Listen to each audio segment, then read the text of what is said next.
Good morning, friends. Welcome back to Pantano Kids. Hey, we are so glad that you're joining us today. So, it is a new month. It is October, which is the best month, and I love October so much. I love fall. I love being outside, having fires in my fire pit. I'm gonna throw it over to Miss Megan so that way you can hear what she has to tell us about this challenge this month. Hi, friends. Me and Miss Melissa decided that it would be really fun this month to do a survival skills game. Today, we are going to be doing fire starting. I have never been camping, so I also don't know how to start a fire. But we are outside today, and I'm so excited to see if I can start a fire. I know Miss Melissa has a fire pit and I don't even know what it's called, you guys. It's like a sparker thing, and that's the only tool that she is allowed to have. I don't have that tool, so I'm not going to use it. But we will see how this goes. I'm going to go gather supplies and show you guys what I have found. All month long. Now, I love camping. I grew up camping. I grew up fishing and being in nature. It's my favorite thing. I love it. That's why I have a fire pit in my backyard so I can have bonfires all the time. But starting a fire without a lighter is something I have never done before. So I'm going to gather some supplies. I'm going to just gather some sticks and dry grass from my yard, and then I'm going to put it into a little bundle using as little tools as possible. When I'm out in nature, it's important to be prepared, so I always make sure I bring a few things with me. The first one is twine. If you're ever in an emergency situation and you happen to need twine for something, then you have it. So I always take that with me. That's really, really, really important. It is super important to be prepared. The other thing that we take with us is cotton balls, because you can use cotton balls for so many things, and you're about to see what I mean by that. And then also, this is a really cool tool that my husband and I take with us every single time that we go out in nature. It is a fire beaner. So you can cut things with it. It's a carabiner, so you clip it to things, and it has this on the end, which is a flint. If you don't know what a flint is kind of like a type of stone, and when it has friction, it creates a spark. And that spark will help you start a fire. So this is my only tool I can use. It's essentially like rubbing rocks together. Okay, friends. So, I found some rocks, some sticks and stuff, and then a couple of sticks. So, I have no idea if this is even going to work in the slightest. I might be out here for the rest of the night. So stay tuned. I am going to try and start a fire right now. Okay. Let's do this. 2 thumbs up. I have sunglasses, aka safety goggles, because this is going to be dangerous if I actually start a fire. First, I'm going to try these rocks. So I saw in a movie once. It's like some action movie or something. But this guy was hitting rocks together really hard, and the friction, science words, the friction started a spark, and then the spark went on the brushy stuff, and it started a fire. So, let's see.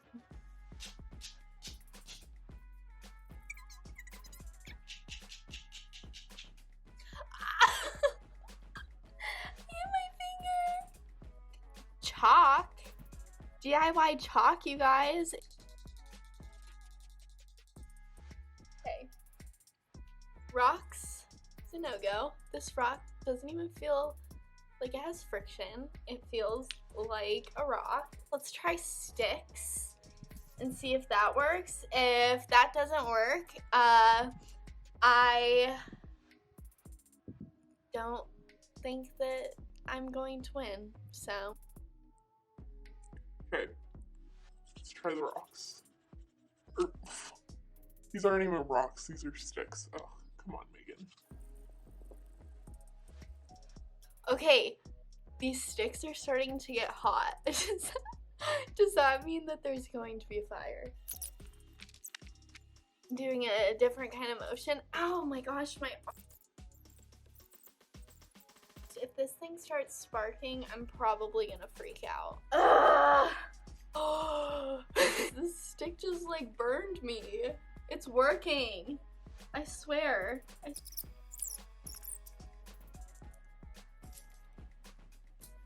I'm done. I can't. Can I do it? Oh, it's going! No. It went out, you guys. They ask you how you are, you just have to say that you're fine when you're not really. Okay. I'm gonna try One more time. There it goes, there it goes, there it goes. Finally, did I do it? Ow, that's hot. Don't do what I just did. Oh wait, my log is catching. Yes.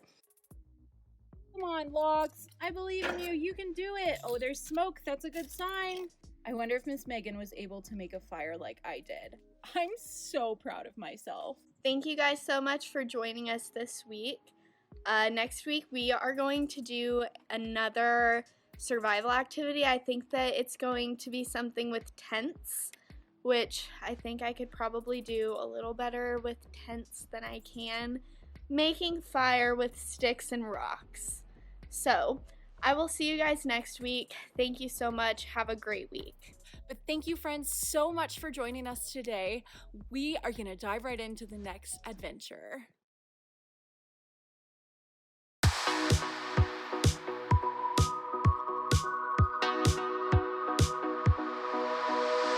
Though I may feel sad in the moment, God's promised me joy.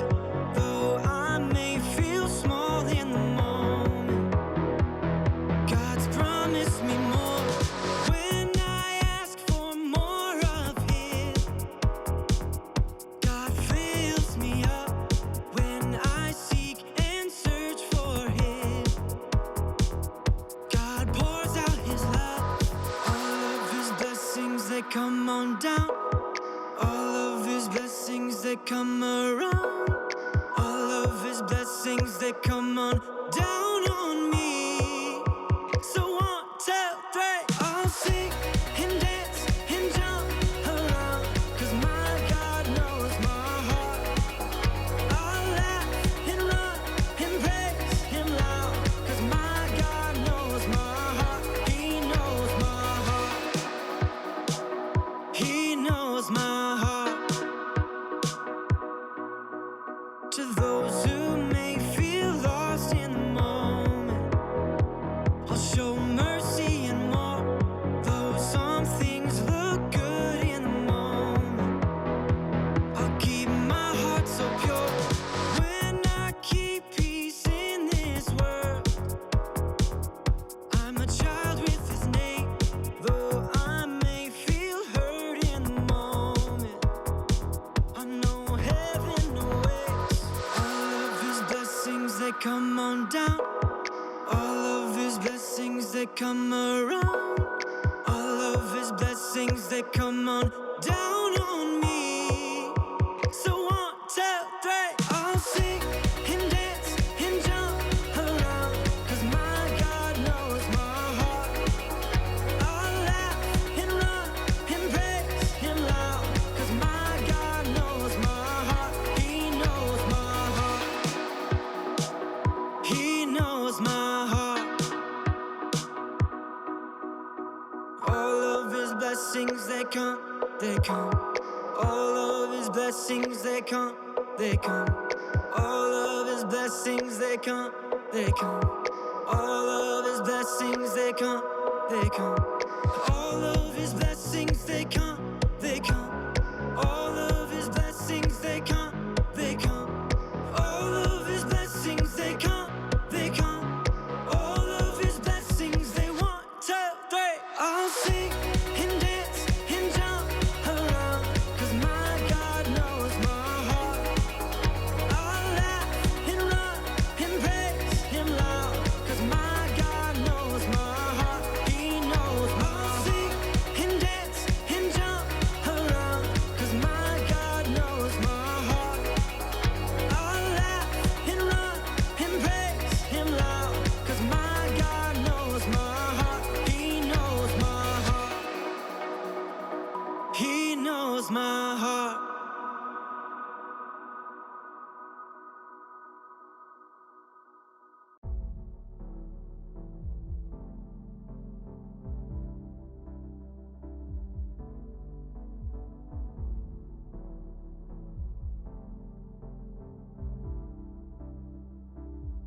Friends, happy October! October is my absolute favorite month because I Love fall. Like, love fall. I love everything about fall. The changing leaves, the pumpkin spice, the pumpkins themselves. In fact, every year, whenever it hits around September, we go to the grocery store and we try to find pumpkins. And every year it gets earlier and earlier. This year it was August 30th. And look at what happens whenever I find pumpkins. I hug them. What? It's a little weird. I love pumpkins. Friends, did you know that there's so many crazy things that you can do with pumpkins? This month, we are going to explore some of the cool science experiments that you can do with pumpkins. Since it's a new month, we are going to be answering a new question this month in everything that we learn. This month's question is, does God love me all the time? Even when I'm sad? Even when I'm mad? Even when I'm scared? Even when I'm happy? I'm so excited because we are going to talk about feelings, and I love talking about feelings. Do you? It's okay if you don't, but I'm pumped to teach you guys a little bit about what God's word says about different feelings. If you noticed right before this, there was a new memory verse. I want you to go back and look at that memory verse and see what it says about God's love. I challenge you to memorize that verse this month. I'm gonna do it with you because I don't even know it. So I will work on that too, and maybe next week we can work on it together. Okay, friends, here's the deal. I found out that you can make slime out of a pumpkin, but first I need to cut this guy open. Okay, this is the best part of the whole thing. You ready? Amazing. I'm going to make some pumpkin slime. So first, to make pumpkin slime, you have to have the guts. And I didn't really want to dirty a bowl, so I'm just going to use the pumpkin to be like a bowl. I'm just going to cut some of the guts out, scrape them in. There's a lot of guts in this one. I might have to take some out. Okay, I think we're ready. So the internet says that you need to take 3/4 cup of clear glue. You can't even see it. I put it in a 1 cup because I also have to mix in a tablespoon of water. So I'm just going to use my knife. Now, if you try this at home, you should definitely make sure that you have your parents' permission or that your parents are helping you out. Normally, I wouldn't stir things with a knife, but it's what I have with me, so that's what I'm going to do. So, I stirred my glue and water together, and now I'm going to pour it into my pumpkin. Okay, now that I've poured that into my pumpkin, I'm just going to use my knife to kind of mix it in with the guts. Do you hear that sound? Gross. Now I have to take some baking soda and pour that in. I think it's about a teaspoon is what I needed to do. So I'm just going to mix that in. So right now you can see it's not super mixed together all the way. It's not really slime. It's slimy, but it's not like slime like what we want, right? Like I can't take this out and play with it. My hands just get sticky. So I'm going to mix that up. In our Bible story today, it's about a man named Job. Job is spelled like Job, J-O-B, and his story is so important that he has his own book in the Bible, complete with 42 chapters. That's a lot, right? Before we keep going, I want you to take a second to think about a time that you felt sad. So Job, he was a really, really rich man. He had 10 kids. They were all adults, so they lived on their own, but Job still took care of them. He had a wife. He had a lot of animals like sheep, camels, oxen, and he also had a lot of servants because he obviously needed someone to help him take care of all of his animals and his land. Job was not only rich, but he also deeply loved God. Like really, really, really loved God. And everybody knew that Job loved God and that God had blessed him with everything that he had. Job made sure that he always prayed to God no matter what, no matter how he was feeling. And I just think that's awesome because I know sometimes, like, if I'm sad, I don't always want to talk to God. I feel like sometimes it's kind of hard to talk to God when I'm sad, and that's okay. See, Job had a pretty good life, and you guys might be thinking, if we're talking about being sad, why are we talking about Job? Well, here's the deal. Satan saw that Job had a really good life, and he went to God and said, the only reason Job loves you is because of all of the things you have given him. Let me take some of those things away, and I bet that he will curse you and not love you anymore. What? That is so rude. So God said, okay, but you can't hurt him. So in one single day, Job lost all of his animals. They were either stolen or killed. All of his servants, they were either stolen or killed.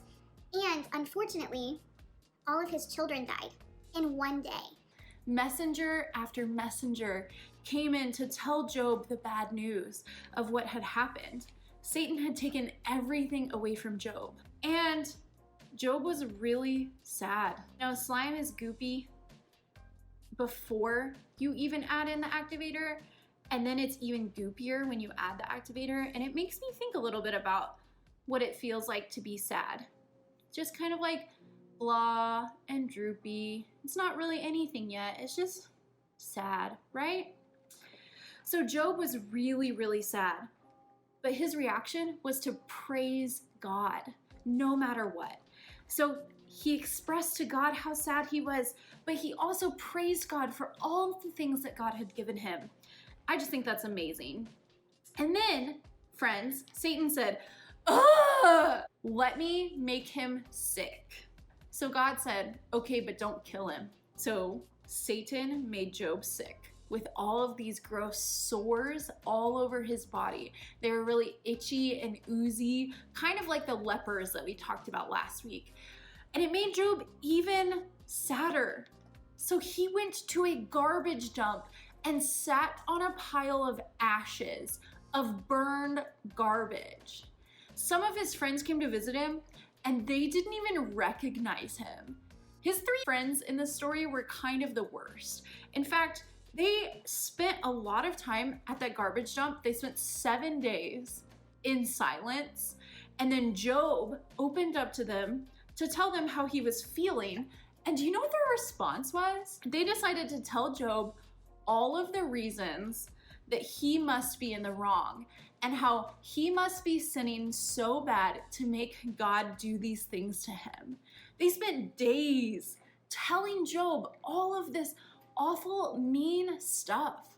Isn't that so heartbreaking? Now, not only had Job's wife told Job to curse God and die after they lost their kids and their animals and their servants, but his friends were now telling him to turn away from God. That doesn't sound very great. I bet Job was feeling just pretty gloopy and sad. I bet that he was not feeling his best. In fact, friends, it took 38 chapters of the Bible. Job now has sores all over his body. He's completely unrecognizable. He shaved his head, he tore his clothes, he's been weeping. He's so sad. This is like the worst day ever. Have you ever had just like one of those days where nothing is going right? Well, that wasn't just one day for Job. It was quite a bit of time. It's crazy to me that no matter what, Job continued to praise God. But in chapter 38, Job finally told God how he was feeling. In fact, he told God that at this point in time, he would rather be dead than alive. Isn't that so sad? Job had just gotten to the point of just being so absolutely sad that he didn't know what to do. See, friends, Job didn't know what to do, and so he cried out to God, and God finally, in chapter 38, answered him. First, God yelled at Job's friends for the things that they had said to him and told them to go build an altar and burn a sacrifice to seek forgiveness for their sins. So, his friends went off to do that, and God and Job had a long conversation where God said, "Who are you to question my wisdom? Who are you to question the things that I am doing?" So Job, after that conversation, felt very humbled. He was feeling like he couldn't just be so angry with God in his sadness, that it was okay for him to be sad, but by him questioning God, he just was going to continue to be incomplete. This is where this comes in. This is contact solution. This is what's gonna make this goopy hot mess that's literally just glue, pumpkin guts, water, and baking soda come to life. Job went and he built his altar. He gave his sacrifice. He talked to God. He praised God for all of the things that God had done. He praised God for all of the things that had been happening, like losing everything, getting sick. He praised God for that, even though he was sad. And God saw this and he recognized it, and he gave Job double what Job had. Job had 7 more sons and 3 more daughters, and double the amount of animals and servants and riches that he had before. Because God saw that in Job's sadness, he turned to God regularly. God saw that and wanted Job to make sure that he knew that God still loved him and cared for him no matter what. I just think that that is such an amazing story, friends. I love that even through something like making slime, we can learn about how God makes us whole, how God is the only thing that can complete us. See, Job was feeling a little bit like our slime was before this, where he was just droopy and sad and blah, and being sad is okay. Everyone gets sad, and it's okay to be sad. But friends, when you're sad, what do? Do you think that God cares about you when you're sad? God cares for us all the time, even when we're sad and we think that he doesn't care about us. God's love for us is so big that he can care for us when we're sad. He can care for us in those moments where we just want to go hide under our covers and not talk to anyone because life is really hard sometimes. God cares for us when we're sad because he knows every single feeling that we have. God created us. He knows what we are going to feel, and he knows how to comfort us when we're feeling sad. So this week, friends, I challenge you to talk to God when you're feeling a little bit sad. I hope that you have a so great week, friends, and I will see you next time. Bye.